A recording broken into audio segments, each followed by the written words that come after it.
Wow, wow, come on, you can do better than that. One more time. Yeah, woo, woo, yeah, thank you. Sorry, I'm a little bit fragmented, I guess. So welcome to Lightning Talks, yay. I hope you're excited. A lot of people enjoy this part, and I enjoy being up here. So I am Lynn Root. This is the second year I've hosted Lightning Talks, and pretty much have a lot of fun up here because I can tell really bad jokes. But unfortunately, I didn't really prepare that much for you, but I will be better tomorrow morning, I promise. But it's a lot less stress up here, I have to admit, because it's kind of fun to talk to these folks and, I don't know, hopefully not scare them too much before their talk. But I wanted to give an actual talk this year, but I'm kind of thankful because it's far less stressful. This whole thing is far less stressful. And it's probably for the better because usually my talks, my style of preparing for talks is more like conference-driven development. Because I propose an idea, and if it gets accepted, then I'm like, oh, well, crap. I actually have to do it. And then it's, procrastination, so I'm preparing in the last week. So I'm not that stressed this year. And then my talks kind of turn into more, since, you have speaker notes, and it's a nice little crutch, and it turns more into a dramatic reading rather than a talk. So anyways, since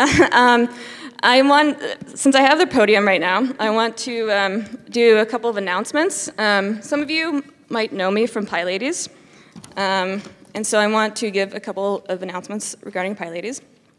I wanted to thank sponsors, because with sponsors and actually a lot of individual contributors, PyLadies was able to raise $40,000 for women in financial aid. So that's pretty awesome.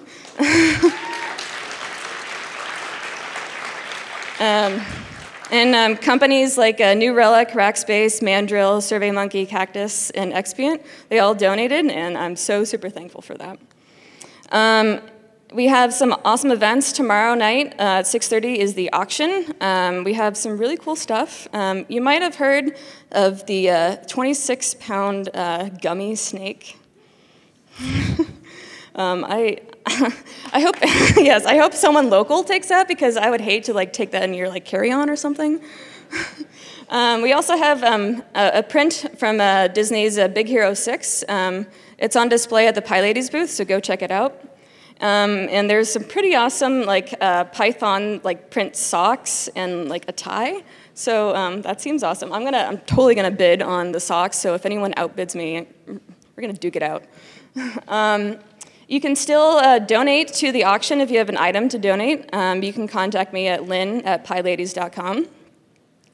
And then Sunday, for the women of Pycon, we have a lunch at noon, this floor, I think right around the corner. And I encourage you to come because we have a little gift for everyone. So it's not much, but it's cute. So if you're around lunchtime and you're a woman at Pycon, I want you to come. Lastly, come visit our booth and buy a PyLadies t-shirt. Last year at this time, we kind of sold out of PyLadies t-shirts, and we got more this year, but we have a lot left, so it's kind of sad. It makes me sad. So go buy a t-shirt and be awesome. So those are all the PyLadies events that I have. Oh wait, there's two more, I completely forgot. There's a super awesome, geeky GPG key signing party at some open space. I will announce it on the PyLadies Twitter, but I have to find the space and the time, but I think it'll be Sunday. So come be geeky with us and sign our keys.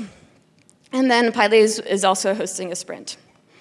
All right, so who's actually ready for lightning talks? Can I get a little hand? Yeah, thank you.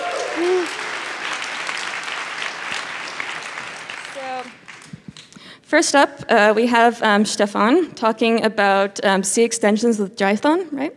All right, yes. Awesome, let's give it a hand.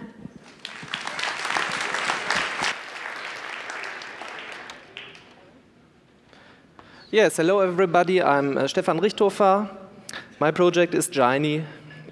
Gyne is short for Python Native Interface and names my efforts to add CPython extension, C extension support to Python.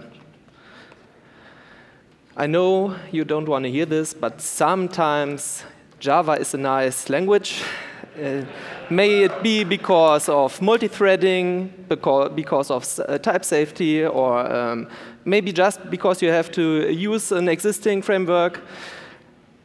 Whatever, with Jython, you won't have to make this decision. You can do what needs to be done in Python, what needs to be done in Java, and there are hardly boundaries, except you depend on CPython extensions like NumPy, ctypes, or there are many. Okay, Java also offers a way for extensions, which is called JNI, Java Native Interface, and Gyne is basically a Java extension that pretends to be CPython regarding to CPython extensions. How does it work? This is a bit out of scope for a lightning talk, but you can ask me for technical questions afterwards. Basically, it's about providing CPython compatible view onto the Jython's Py objects. There are several reasons why this is not trivial, mainly because CPython uses macros, the API is large and complex, these things, and the absolutely major difficulty is to provide a clean garbage collection. I am using different wrappering approaches depending on the situation, which built-in type. Sometimes I mirror it, which works without synchronization issues because this is mostly necessary only for immutable types. And for now, I'll skip it here because the rest is a bit technical and instead do something dangerous, which is a live demo. Let's look at this little program. Oh, by the way, it's currently Linux only. A friend of mine tries to get it working on OS 10, but Windows will be another beast, but this will come. But for now, it's Linux only, and it's alpha state. And but tkinter is an example for a popular extension that already works. This is a tiny tkinter program. 2 buttons, 1 text field. 1 button just prints the text field. The other one demonstrates a Java call. Yes, it just uses Java API system current here. It prints the current timestamp basically, but it does get it from Java. Okay, note that the import here is done in the method. Don't do this. It is just done so that CPython also can run this and doesn't crash immediately. Okay, this is with CPython. This one works, of course, but clicking this, okay, CPython doesn't know what to do with the Java import, of course. Okay, quit it. Using ordinary Jython for it. Doesn't work at all. Okay, this looks slow, but it is just startup time because Java has to do just-in-time compilation and such things. Okay, it doesn't know what to do with this import. Note that I added the tkinter path for Linux.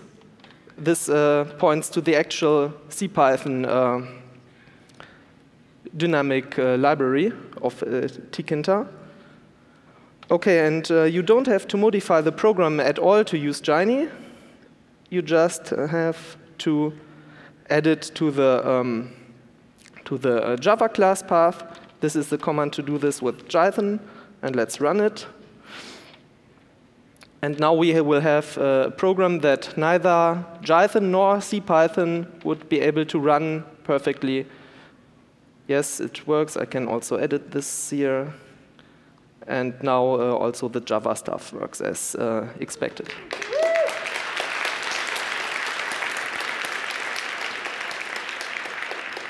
Yes, and in the last 10 seconds, let me invite you to Sprints. It's a great opportunity to learn the C extension API. Thank you for your attention. Nice. Nice job, thank you. That was like exactly at the right time. So up next, we have Brian Geiger, right? Talking about multi-service async file streaming. Give him a warm welcome.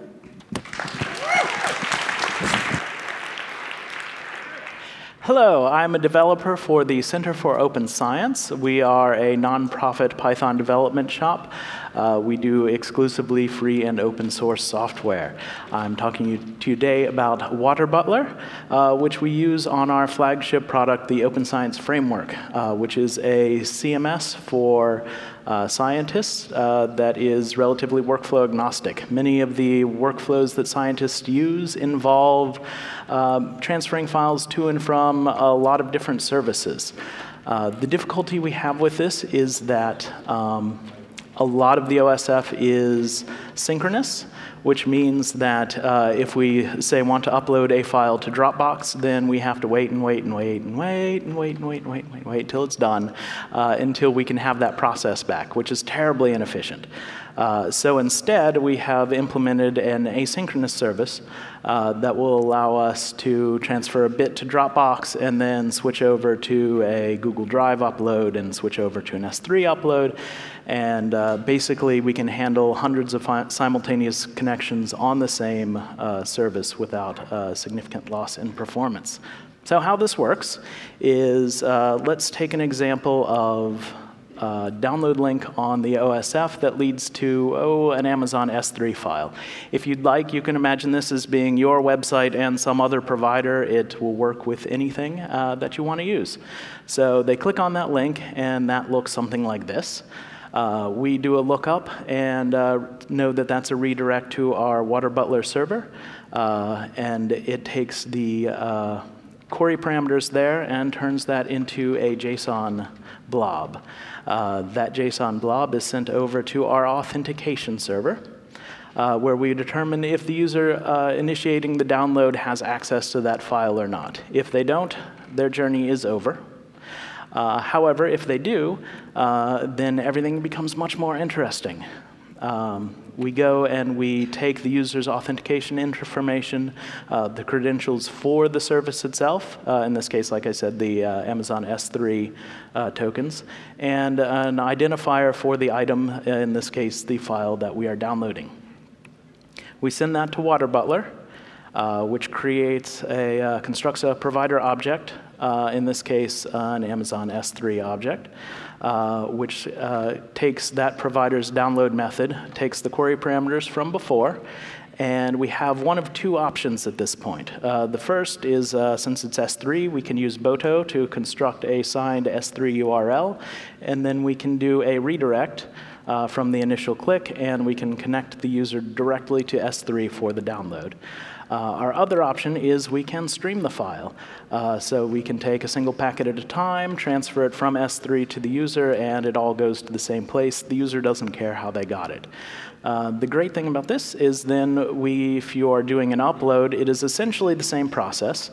We do not allow signed URLs for uploads for several reasons, one of which is we'd like to do multiple cryptographic hashes on the files so that we can ensure that the file is correct. But another nice thing is that we can take say if you had two different S3 buckets and you wanted to transfer a file from one bucket to the other, you can download from one bucket, stream it through our service, one packet at a time in memory, and send it to another S3 bucket. Or if you want to get a little fancier, you could do the same thing except, say, between Dropbox and S3. So if you'd like to learn more about this, drop by our website, osf.io/3winr. That will have these presentation notes plus the link to our GitHub repository with all of the code for Water Butler. Also, of course, we will be doing sprints on Water Butler. We would love to see you there. We'll be doing new providers and other things to increase the goodness that is Water Butler. So thank you very much.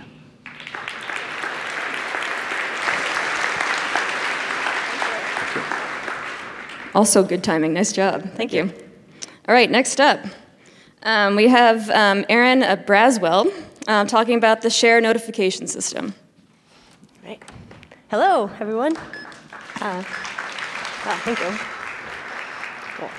So my name is Aaron. I am also a developer at the Center for Open Science, much like Brian Geiger there. And as he mentioned, we are a nonprofit, also a Python dev shop. And we develop exclusively open source software for scientists and also tools for developers to use, cool ones like Water Butler, which is really fun. But so the project that I work on is something called Share, or Share Notify, or the Share notification system. It's all over the place now because it is under rapid development. And so what Share is there for is we work with a bunch of different organizations, libraries, research providers, all sorts of people. And what it's there for is to take free scholarly metadata that already exists in lots of public APIs all over the web and lots of different content providers, and normalize that into one standard JSON format. So some of it's in XML, some of it's in JSON, but after we're done with it, it's all in one standardized API with one metadata schema, which is nice. We take that, and so these are our 30 providers that we have right now. We are always looking to add more. We're very interested in any providers that you all might have in mind. And in fact, we are going to be here for the sprints. And we will be sprinting on Share in part. So if you have a content provider in mind, like any of these, that has a publicly accessible API, come talk to us, come ask questions, come see if you can contribute. We would love to talk to you about it. So we've built a pretty easy front end on top of all of that data, just to show what a quick demonstration with how it could be useful.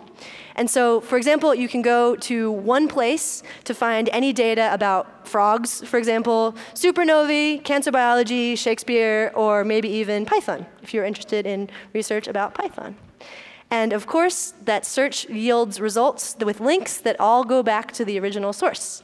So you can see what they looked like in their original form. So here's a preview of what that JSON API looks like. It's fully queryable using Lucene search syntax. And it also exposes the raw Elasticsearch results, so you can do really fast aggregations on that data and get interesting information out of it. We also have an Atom feed, which is just the exact same metadata in a slightly different format. We use a lot of awesome tools to help make this happen, of course, including Python and Django. And it's a lot of fun put together.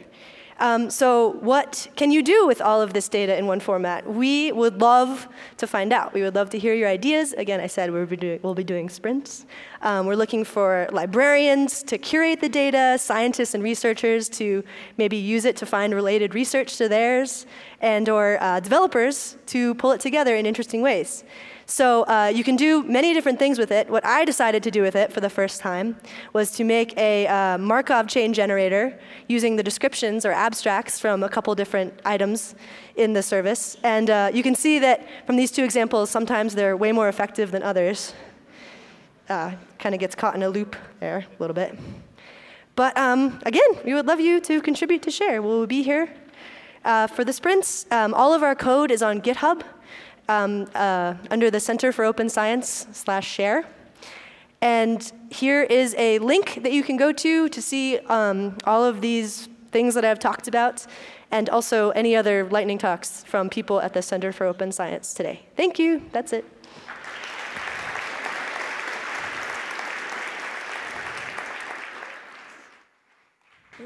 Thank you so much. Oh, God. How do you work timers? All right. Next up, I'm going to go over here now. It's kind of hard to juggle. We have Anton, I'm sorry to mispronounce your name, talking about 13 facts about Unicode. Thank you. Hi, I'm Anton, and I'd like to talk about Unicode. And I only have 5 minutes to talk about Unicode, and it's really like a subject like this. So I was thinking about just picking a couple of small things to tell people maybe they're going to learn something. So what is Unicode?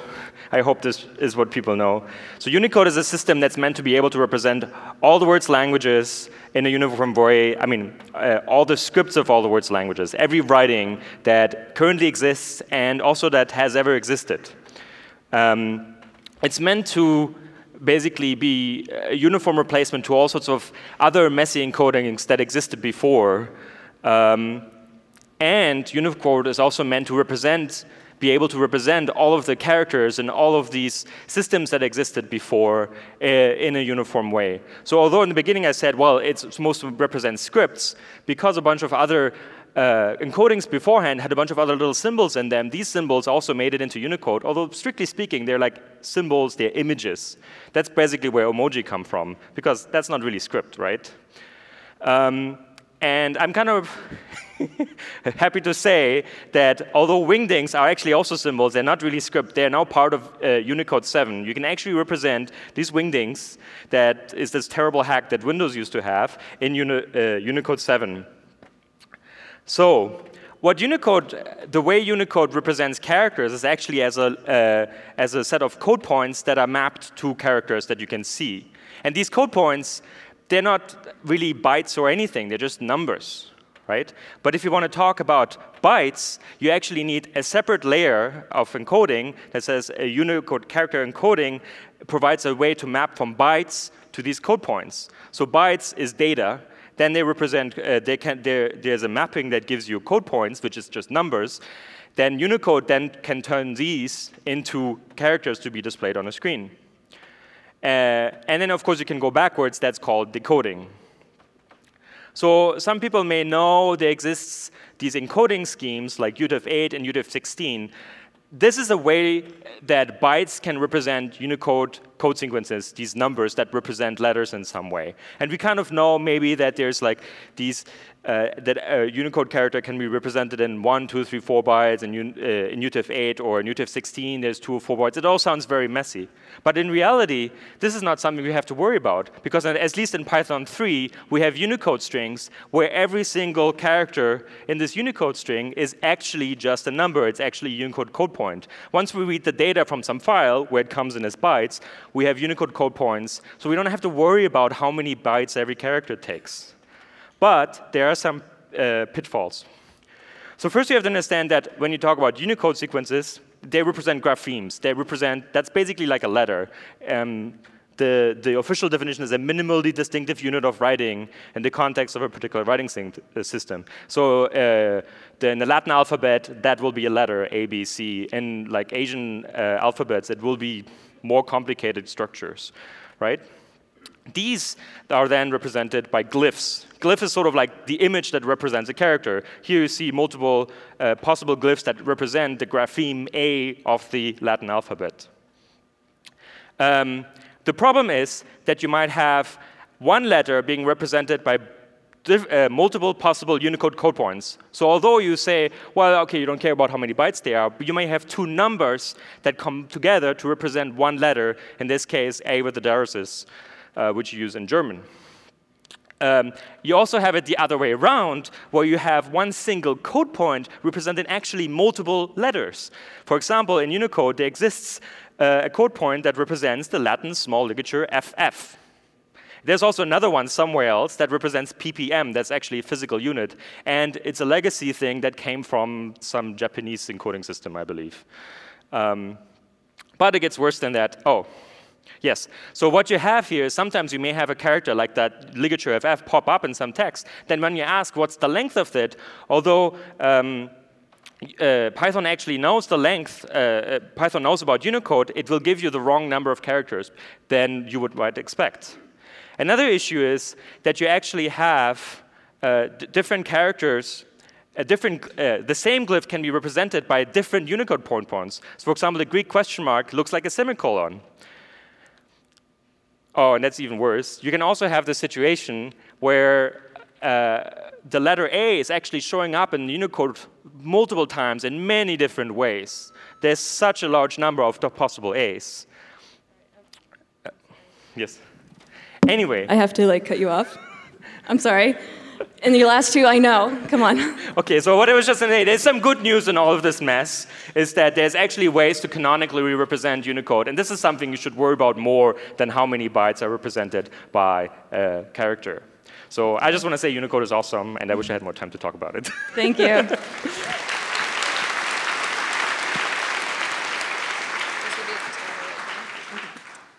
All right, thank you. Next up, we have Katherine Devlin talking about SQL Alchemy-based data toys. Is that correct? Exactly. Awesome. Let's give her a warm welcome. Yeah. Okay. Am I on? I am.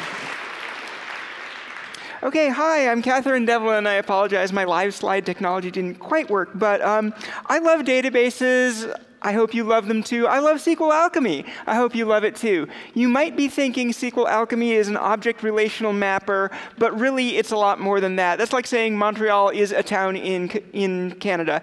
Much more to it than that. I find that it makes an amazing toolbox that lets me reach into the database and do all sorts of interesting things. So it's not just a toolbox, it's a meta toolbox. It lets me build tools. So I'm going to show off just 3 of them that I've built with SQL Alchemy, partially so that you can see them, partially so that it will inspire you to build your own SQL Alchemy-based tools. So the first one is DDL Generator. The world is full of data. Unfortunately, tragically, much of it is not in a relational database. There's a lot of ways to extract it and get it into a database. What there isn't a lot of ways to do is to set up the table structure. You end up always having to do that by hand, and it's a pain. So DDL Generator is a tool that will reach into a database, figure out what kinds of, what you would need to define to get it into a relational database, and then optionally give you the insert statements. So the result is that you can actually have a one-liner, nothing up my sleeve. We are dropping an empty database, creating it, and populating it all in one line just by piping it in this case through PSQL.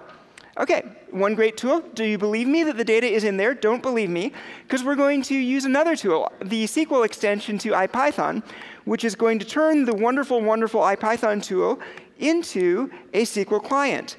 So once you've loaded the SQL extension, all you need to do is make the connection to your database. This is a standard SQL Alchemy connection string.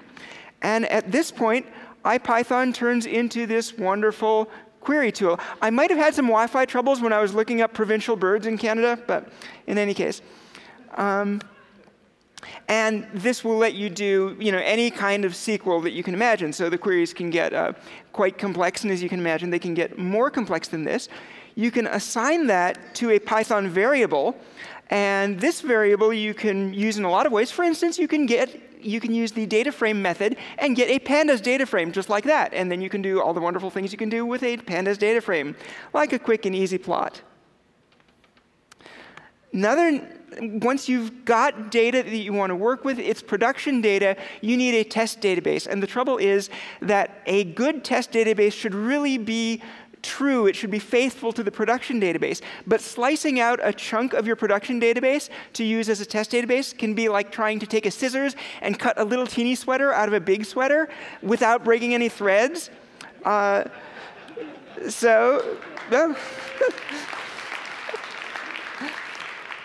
So how do you do this? And the answer is very, very tediously, but you write a Python program to do it for you, and that's what RDBMS subsetter does. So here we have a test database, and all I'm doing, so just empty, and it contains just the table definitions, is I am asking the subsetter to produce me a test database with roughly 10% of the original database. And it trucks along and does its thing. And there's the same query, only this time it is just plucking it out of the test database. So it maintained the relational integrity, which is why it still can tell you what province each of these cities is in. So that is only the beginning. There's a ton of these tools that are in my head. The trouble is I only have 2 hands to type with. So you need to go to your DBA, teach them Python, tell them about SQL Alchemy, get them writing some of these things so that we can have even more wonderful tools, and the era of relational databases will go on forever. Thank you very much. I have...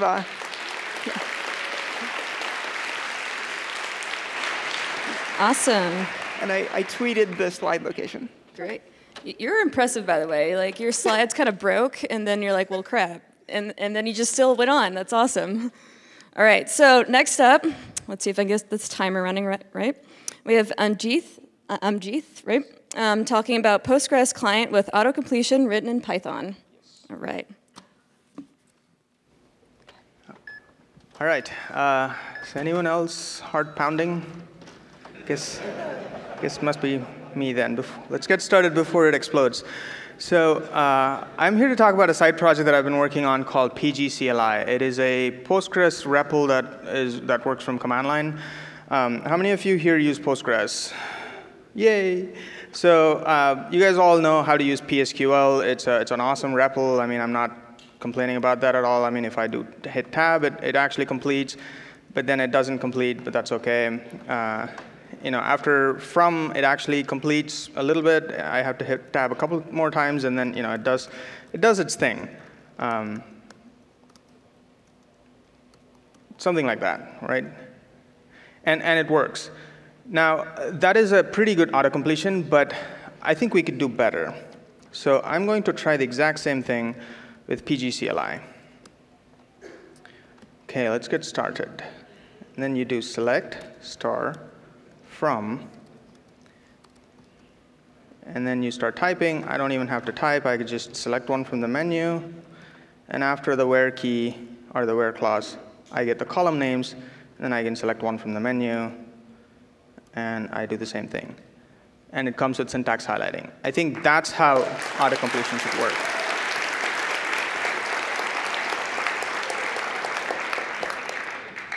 OK. Thank you. All right.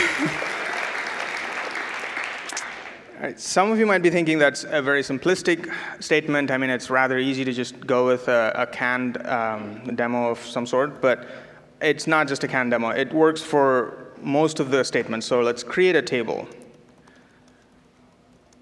Since I'm creative like that, I'm just going to name it demo. And let's have, I mean, it definitely helps with typing because I'm not a very fast typer. So I've created a new table. I'm going to insert some stuff into it. And again, it starts recommending table names. But the table we just created is also there. So the auto-completion automatically updates itself. So let's insert some values. And when I open a bracket, it recommends what are the columns that I need to insert. And so that's kind of what I had in mind for demos. So you might also be wondering, but auto-completion is not everything, right? I mean, PSQL does a lot more. Like, it has / commands, which are awesome. And so I tried to emulate most of them. So you can do \d. It does that. Or you can do \c to change a database, and then it only recommends available databases in my current instance of the Postgres. But I don't have everything. I mean, I have a pretty good list, but it's not as comprehensive as what PSQL does. I think that's where I need some help. It is a very actively maintained open source project. This is completely free. So I would love for you guys to just send pull requests, file issues, use them, and let me know how it works out. If you need more info, go to pgcli.com, and there are lots of screenshots, features, and it goes into a lot of details about how to use this and what are the different things that are available. If you are a MySQL fan, you're probably lying because nobody is a fan of MySQL, but you're probably forced by your company to use that. If you are wondering, if there's an equivalent of this, I am working on a project called MySQL CLI, but it is kind of slow going because I don't use it personally, and I need the motivation to keep going at it. So I'm doing a Kickstarter for MySQL CLI. So if you are inclined or if you use MySQL, please support. I'd appreciate it. Well, thank you very much. That's all I have.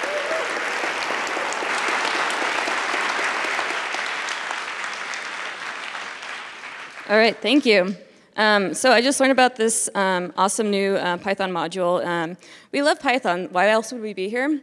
Python can do nearly everything, right? But it doesn't think for us right now, I guess. But apparently, there's something called PyBrain.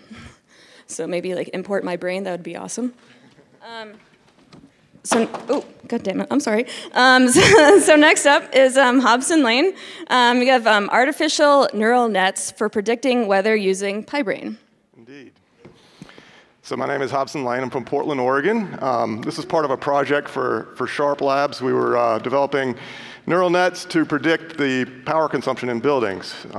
But this little demonstration here, we'll use it to predict the weather in Portland, Oregon, where it's notoriously difficult to predict. If I can get the slides to go. Here we go. So neural nets, as Melanie Warwick described to us, involve taking a bunch of inputs, whatever your features are, generally numeric, and then multiplying them by some weights and combining them together and summing those multiplied values. The so it's basically just linear algebra. Take a big matrix, multiply it by a bunch of other numbers in a vector, and spit out another number. This is what those matrices look like on the inside after you've trained them. They tend to build up some sort of a structure. This is a heat map, so white is very large, maximum value. Black is a very low value. You can see here the interesting bit is that there's a couple values that are red, which means they're in the middle, which means they're close to 0, which means you might be able to get rid of those neurons. This particular network had 6 neurons, so there are 6 possible output weights that are used to multiply by those coming out of the big matrix. And so you could eliminate those 2, reduce it to 4, and see what happens. And you might get a better result, more general result. Typically, when you have too many neurons, you overfit. In this case, I've built up, on the open source side, I've built up a set of helpers for PyBrain to make this a lot easier. So you can take your pandas data frame, just tell it what columns you want to use as your inputs and what column you're trying to fit to as your output, and it'll train to it, and you give it the number of neurons you want, and away you go. This is for the Python user group, so we call it PUG in Portland, Oregon, and so it also has data which you can use to do all sorts of machine learning experiments on, and so that's how you'd import that library and get a data frame of weather from Portland, Oregon. Then for so this is what this library does. It sets up an input layer. It does all the details in PyBrain that you have to do to make all the connections and make sure they're connected. 'Cause if you miss one, you'll end up with a broken wire, and of course that doesn't give you your answer. So this just goes through all those steps properly for you. And then if you want to create a data set, that's another tricky element that PyBrain does a really awesome job of. It takes it automatically divides up your data set into training set and test set or validation set. So you don't have to worry about it. You just tell it how much of your data you want to use for each, and away it goes. But in order to turn a data frame into a data set, you need another helper function, and that's what this does. So this is the results for, I just did this about 5 minutes ago, trying to predict the weather in Portland, Oregon. So it looks pretty good at this scale. This was after about 500 epochs, they call it in PyBrain, 500 attempts at back propagation in order to try to converge to a solution. Well, that looks great at this scale. So at least it's getting sort of, and ignore the temperature F. I did this from here in Canada, and it actually, the data came across as, for somehow, Weather Underground knew I was in Canada, and it gave me temperatures in degrees C, so these are degrees C, I think. And this is over multiple years. Each one of these is a day, so this is over the past 2 years. But if you zoom in on it, you see that's not quite so great. So I've still got some work to do on tuning this neural net. Like I said, one of the ways to go about that is to eliminate some neurons or add new inputs to the data set. Currently, the inputs were just the min and max temperature for the previous 3 days, and also the pressure, because I see weather people all the time talking about the pressure maps, and so I figured that'd be a good thing for this brain to use as its input. But apparently there needs to be some more inputs. Some ideas there might be neighboring cities, for instance, particularly cities whose weather precedes the weather in the target city. So that's what I have. This is a great library. I'd love your contributions. I'd love to get pull requests. I'd be happy to incorporate them, and feel free to use it and apply it to whatever problems you have for neural nets. Awesome. Thank you. So I just realized that there's closed captioning, so I hope they didn't catch my swear word. Next up, we have Matt Bachman talking about diff cover. Improve your coverage, code coverage, 1 pull request at a time. That's right. Howdy, Pycon. So as we said, we're going to be talking about diff cover, and good news, we all just got hired to work on the back computer. So first thing we're going to do is we're going to look at the code. If you want to look at the code, that's fine, but honestly, it's not too important. The first thing we're going to do is we're going to run the tests. Oh, Batman does not write tests, apparently. We have a coverage of 38%. Holy untested code, Batman. What are we going to do? We got to write tests for this code, obviously. Batman's sad to hear this. But let's talk reality for a moment. You saw that code. That's a bunch of code. We can't write tests for all that code. it's infeasible. And we also don't necessarily understand all that code. Batman's a complicated guy. We see code, we write tests against code best we can. They might be inaccurate, they might be fragile. So really what we want to do is at least be good going forward, because we hopefully that code works fairly well. Batman's been using it.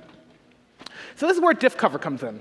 So the idea here is that we run coverage reports, but only really the changes in your branch. So it takes the branch you're working on and compares it to a target branch, and that way you can get a coverage report that's just on the lines you've currently changed.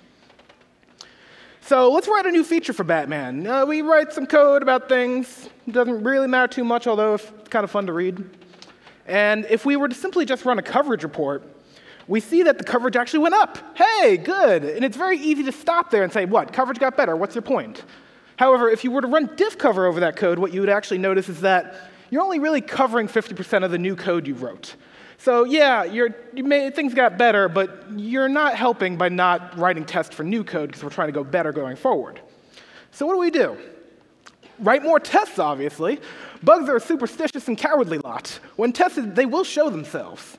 And developers, they need to fight against chaos, and good tests are a critical tool to fight chaos. So we write some tests, we run it again, coverage 100%. Happy Batman! The code gets merged, the project's better than you found it, and Batman is pleased that he has code that, is tested. That's awesome. So with the time I have remaining, I want to talk about a separate tool, same basic idea, called diff quality. And what this does is it runs static analyzers like pep8, pyflakes, pylint, over the diff in your code base. So while diff cover does coverage, diff quality does static analysis, basically. So if I were just to run pep8 over Batman's code, the man fights crime. He doesn't write code. My God. But OK. But when I run diff cover over it, I can see, oh, wow, apparently I don't know how to write code either. There is tabs in there, there is mixtures, but at least I know I need to fix this. I can worry about that stuff when I touch it. A couple more features I want to talk about. We have fail under. What this says is if a diff cover or a diff quality report gives you a coverage under a certain percentage, fail it. And what this is for is if you integrate diff cover into your CI, you can fail a build if your developer tries to make a PR that just doesn't fit your standards. And then we have the HTML report option, which gives you really cool little HTML reports. It's like, boom, money and something vaguely about cats. We should probably cover that line. Make sure that we have that motive correct. And here's a similar report for diff quality. And that's basically the idea. I went through that a lot faster than I thought I would. But I'd like to give some acknowledgments out here. So diff cover was originally written by WeDaily. And diff quality was originally written by Serena. And they wrote this while working for edX. And I'm currently the main maintainer of the project, and it's hosted on my account. So there's the code there, and it's easily installed with pip install diff cover. It's used by edX, and I've heard a few other organizations using it, and I love it. I also use it where I work, a company named CloudLock. Look it up. It's cool. And if you need slides, they're there. If you need me, I'm there. And wow, I got a minute left. We could do some knock-knock jokes. Thank you very much. Thank you.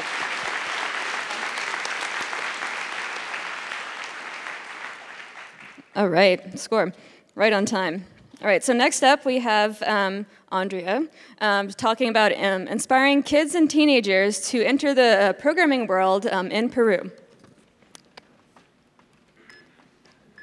Hi guys, so today I am going to talk about how Women Technology Peru is inspiring kids to enter the programming world, and how we organized the first PyCamp in Peru last year, and what you can do to do a similar event anywhere in the world. So a little bit about Women Technology Peru. It got founded in 2013. Since then, we have organized more than 30 events. We have 1,600 active members on Facebook, and we have reached more than 1,000 people during all these events. So last year, I came to my first Pycon, and I was amazed by everything that is being done with kids and teenagers using Python. So I decided to apply to a Python Software Foundation grant, and we got the grant. So we were able to found this event using this. This was a one-day workshop where 24 teenagers, including boys and girls, attended. And for this workshop, we used a Young Coder tutorial. We translated it from English to Spanish. We adapted it. We changed the peanut butter and jam example to avocado sandwich because it doesn't work with us. So lessons learned, and that's what you can take home, and if you want to organize this event, you can do it. So the first one is that collaboration is key. We didn't know each other for the event. Like the coaches and Women Technology Peru, we had never met before. We started organizing this event 4 months before the event, so we met virtually via Hangouts every week almost. I spammed everyone on the email. Like, collaboration works for these types of events. It was great that we were able to separate the responsibilities between coaches and organizers, and that the coaches had diverse backgrounds. We had math teachers, engineering, and so on. The second one is that you need to know your audience. This was the most painful lesson for us. Teenagers do not check email. That's something that we learned during this event. So when we sent the invitations back to the teenagers and we said, hey, RSVP, for this event, we didn't get confirmations back, so you need to know your audience. These are going to be highly motivated teenagers that are going to attend your event, so you need to know that. Lighting talks like these are effective because the kids get a chance to hear from people that are really using Python on their daily lives, how they are using it and what they can do with those tools.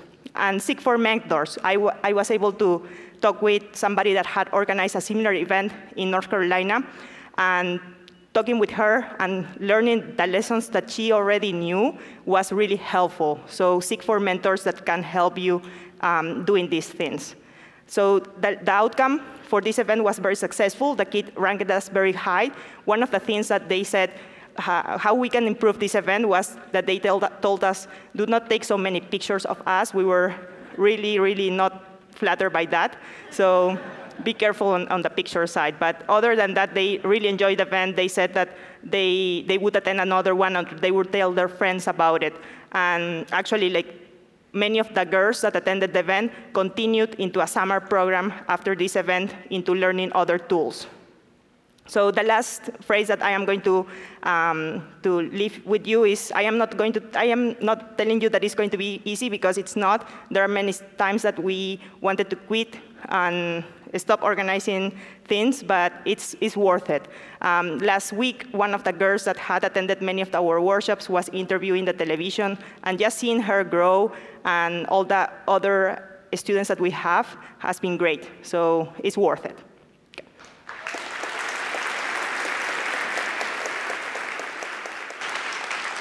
Awesome. Thank you so much. All right. All right, so next up, I'm like making a challenge with the light, folks, I feel like. Next up, we have Lindsey Simon talking about a modular ODM, a database agnostic object document mapper. Right, awesome. It's got a weird countdown, I'm sorry. So as Lynn said, my name is Lindsey Simon. I work for the Center for Open Science in Charlottesville, Virginia. We're a completely open source Python dev shop, as Brian and Aaron have already brought up. And today I'd like to talk about modular ODM. An ODM is an object document mapper. And most of us have heard of an object relational mapper. Nice. OK, cool. An object document mapper only has to solve part of those problems. So an object relational mapper will take a Python object and map it to a set of relational tables. We don't have to do that because the databases that we're working with are document stores and key value stores. So we can just shove the whole object in there in JSON format and not have to worry about it at all. But what we do need to do is solve some other problems. And one of those questions, other object document mappers would be Mongo Engine, MongoKit, Ming, things like that. So I guess the question that would come up is, well, why not use one of those? And the answer to that is we had several features that we've encountered problems over time in working with the Open Science Framework that we needed to solve, and some of these other toolkits that are out there don't solve those problems for us. The first is we want to be able to support multiple backends. Non-relational databases, document stores, key value stores, it's a field that's still growing very, very quickly. They're not, while they are a mature product, quite mature, they're not as old as relational databases and so on and so forth, and they're not as used in production. So we want to be able to take advantage of new libraries and new advances very quickly. We're using MongoDB, or TalkUMX actually, right now, but if Elasticsearch comes out and is the hot new thing and has a feature that we want to be able to move to it quickly. Modular ODM lets us do that. And we can use those at the same time. So as part of that migration, we might say, OK, I'm going to take down our TalkQMX cluster, and we're going to move that over to Elasticsearch. That's kind of a pain, and that's going to put our production server down. So we can just say, also use Elasticsearch. And everything gets moved over either at one time while production is running, or each time an object is loaded, so it happens piecemeal. That can also be good for things like duplicating data for purposes of reporting, so you're not hitting your production box when you're doing complex queries and map reduces and so on and so forth. It also allows us to do schema migrations in code. So we can have an object that represents the state of an object for the first version, and when we decide to upgrade that to a new version, we can make some breaking changes to the way that's represented in the database. We can write a migrate method and an unmigrate method that will allow us to actually keep those objects in the database in the old format until they're loaded the next time or until they're saved the next time. So we can do migrations over time, all at once, very, very flexible in that regard. We also cache everything. This is optional, but for the data that we're using, it's quite valuable. Whenever we load a user object, we don't constantly have to pass that user object in between our functions or up to celery tasks and so on and so forth.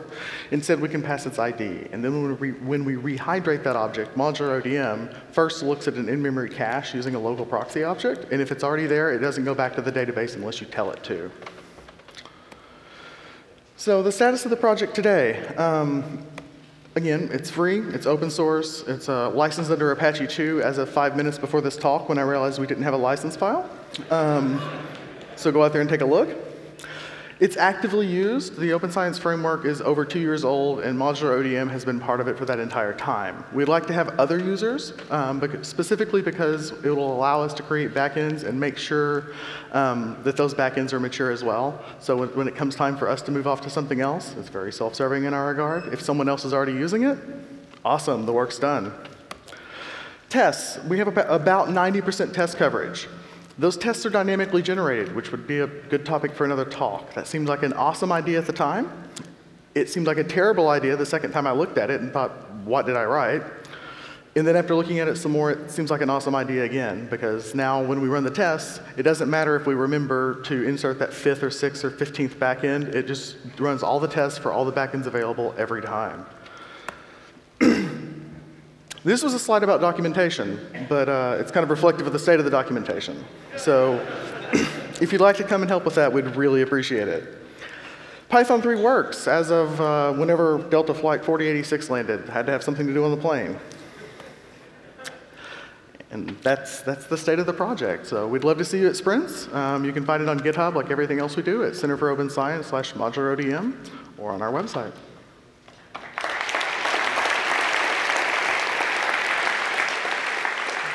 All right, thank you so much. Does anyone here have like the cloud to butt extension on their like browser? All right, so you might laugh at this presentation a little bit.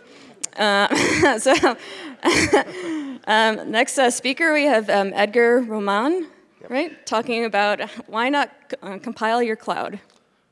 Thanks very much. Yeah, unfortunately, this is not a funny presentation. It's more of a It is now, right? This presentation is more about cloud orchestration for those of you who are actually hosting your infrastructure in the cloud. It's a different paradigm, and I think this talk is relevant to this group because we come from a software development background, and I want to say a little bit about how that impacts what we can do with the cloud.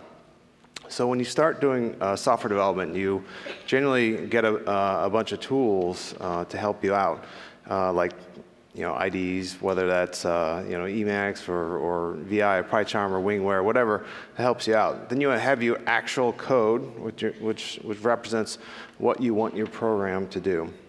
Then you have some sort of version control software like GitHub, Bitbucket, and you check that in. You check the whole thing in, and then of course you use your interpreter compiler, whatever your choice is, to get the thing running. Next, you put some settings. You have maybe command line settings or maybe an ini file or something like that to get it running. And of course, then you finally get your runtime environment. Whether this is a compiled binary for portability or whether this is actually just in memory, interpreted in memory, you have exactly what you want your code, which you wrote way at the beginning, now to actually execute. And of course, if you have continuous integration, that's even better.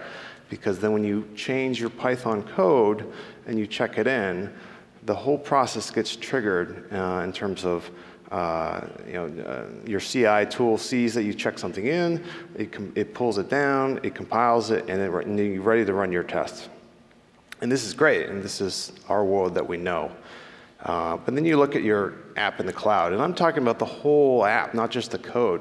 Think about your servers, think about your database, think about your network, think about your firewall, think about your routers, so on and so forth.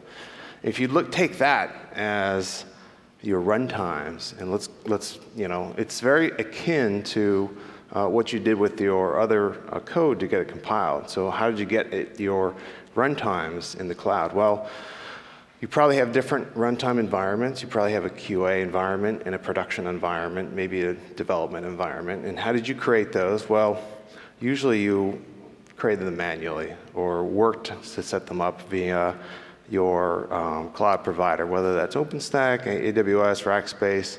And you could be using some tools like Chef or Ansible to get there. But already we're starting to see, what am I doing? Why am I doing this stuff manually, right? And then it gets even worse. So what do I have how can I describe my whole architecture as a unit as opposed to individual pieces? I don't check in individual files in my project. I check in the whole project. So why can't I check in my whole cloud architecture as a single unit? But in order to do that, I'd have to represent it as some sort of code. And there's some interesting tools and work done in this area, but they're very nascent, they're very, very emerging, and they're not, sometimes they don't cover everything that you wanted to do. And then, of course, in terms of using an IDE to actually represent these code of your infrastructure into some sort of file that you can then version and then go forward, they're virtually non-existent. And what's even sadder is, in terms of continuous integration, it's very minimal. So a sample of the dream I would like to have is if you actually change your whole infrastructure. Say you change your architecture to have an Elasticsearch module or an Elasticsearch cluster. You could use your IDE to drop in Elasticsearch, check that in, and have your instantaneous continuous integration to automatically pull that code down, compile it, instantiate an entirely separate infrastructure for you in the cloud for you to do your testing. So if we're going to embrace the compiled infrastructure, we have to think like this. If you SSH into your virtual servers and you're messing with stuff, it's just like you're editing your compiled binaries, which is generally discouraged. So these slides are up on open.pbs.org. Thank you.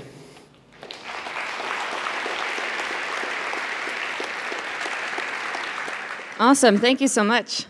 So that concludes lightning talks for tonight. I want to thank you, the speakers. Let's give a round for the speakers.